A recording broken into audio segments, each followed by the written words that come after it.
आजकल बिहार और झारखंड दोनों जगह पिछड़ापन, खनिज, लूट, घोटाले इत्यादि इन सब चीज़ों की बहुत सारी बातें अक्सर होती रहती है। तो आज हम एक बार फिर से पीछे की ओर चलते हैं। जब बिहार का विभाजन नहीं हुआ था, संयुक्त बिहार था, झारखंड के आंदोलन हो रही थी, झारखंड के नवनिर्माण के लिए आंदोलन चल रही थी, झारखंड अलग राज्य की मांग जोरों पर में चल रही थी। यह बात 1990 से 2000 के बीच का है, जब झारखंड आंदोलन अपना काफ़ी उग्र रूप ले चुका था और बिहार के तत्कालीन सभी राजनेताओं को इस बात की यह चिंता सताने लगी थी, क्योंकि पूरे देश में बिहार उस समय खनिज का एक बहुत बड़ा भंडार माना जाता था और उसके बदले बिहार को केंद्र से काफ़ी भारी भरकम रॉयल्टी दी जाती थी, जो राज्य की अर्थव्यवस्था का बहुत बड़ा आधार था। ऐसे में एक बहुत बड़ी चिंता यह सताने लगी थी कि अगर झारखंड वास्तव में बिहार से अलग हो गया तो उसके बाद बिहार की अर्थव्यवस्था का क्या होगा। यह उस समय के हिसाब से एक बहुत बड़ा सवाल था, जिसका जवाब तब शायद किसी के पास नहीं था। उस समय बिहार के लिए झारखंड की अहमियत का अंदाज़ा इस बात से ही लगाया जा सकता था, जब केंद्र में पीवी नरसिम्हा राव की सरकार थी और बिहार में लालू प्रसाद यादव जी की गैर कांग्रेसी यानी उस समय जनता दल की सरकार थी। उस समय लालू प्रसाद यादव ने केंद्र को धमकी देते हुए कहा था कि पूरी दिल्ली में अंधेरा कर दूंगा, यानी बिहार से एक कण कोयला भी बाहर नहीं जाने दूंगा। कहने का मतलब यह कि कोयला को इतने सारे खनिजों का भंडार कहने का मतलब यह कि कोयला और इतने सारे खनिज का भंडार उस समय बिहार का एक अभिमान और अर्थव्यवस्था की रीढ़ मानी जाती थी, जिसके निकाल देने के बाद उस समय आने वाले बिहार की कल्पना बिना रीढ़ के एक गरीब और बीमारू राज्य के रूप में की जाती थी। शायद यही वजह थी जब सभी को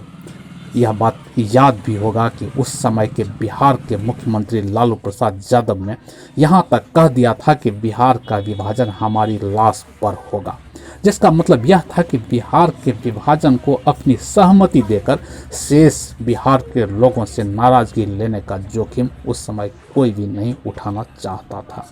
परंतु 1999 के लोकसभा चुनाव में भाजपा नेता अटल बिहारी वाजपेयी ने झारखंड के लोगों की जन भावनाओं को देखकर यह वायदा कर दिया कि अगर केंद्र में उनकी सरकार बनी तो झारखंड, उत्तराखंड और छत्तीसगढ़ को अलग राज्य का दर्जा देंगे,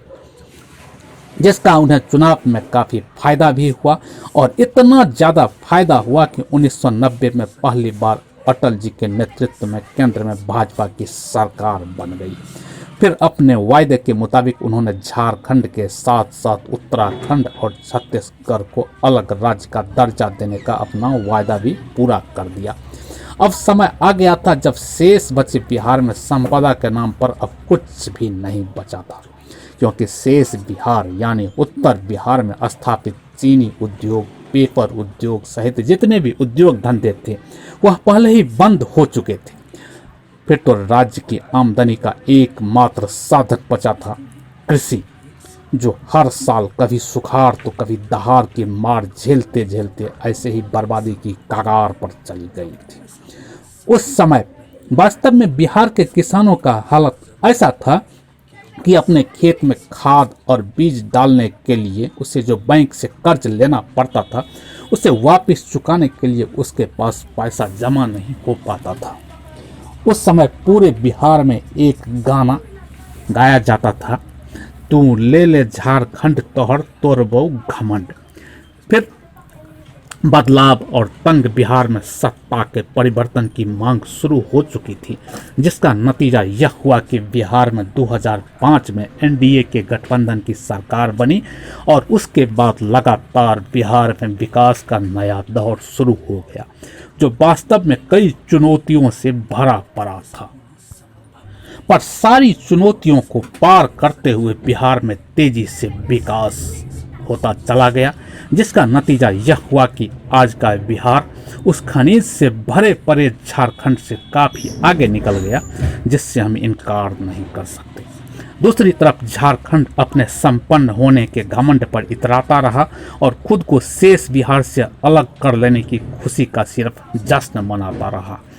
जबकि उनके नेता अपनी संपदाओं का समुचित उपयोग करने की जगह इन संपदाओं को लूटने में लग गए और आम लोगों का इधर से ध्यान हटाने के लिए बाहरी भीतरी गैर खतियानी का नारा दे करके आपस में लड़ाने में लग गए। और बस यहाँ के नेता केवल एक ही गुण गाने में अपने आप को लग गए कि हमने लड़ के लिया है झारखंड। बस यहाँ के आम लोगों को इतना ही केवल पाठ पढ़ाते रहे कि हमने लड़के झारखंड लिया है। बस आम लोग इसी खुशी में अपना झूमते रह गए कि हमने आखिर झारखंड बिहार से छीन लिया है। अब आज हम इस बात से इनकार नहीं कर सकते हैं कि आज के इस विभाजित बिहार में 2000 के पूर्व संयुक्त बिहार की तुलना में सीमित संसाधन के बावजूद काफ़ी विकास हुआ है, जबकि इसका दूसरा हिस्सा झारखंड, जो सिर्फ इसलिए बिहार से अलग होना चाहता था क्योंकि उसे ऐसा लगता था कि, और जो कि काफ़ी हद तक सही भी था, कि सारे संसाधनों का भंडार उसका है, जो पूरे बिहार में उनके गरीब भाइयों के बीच बांटा जा रहा है, जो उसके साथ नाइंसाफ़ी है।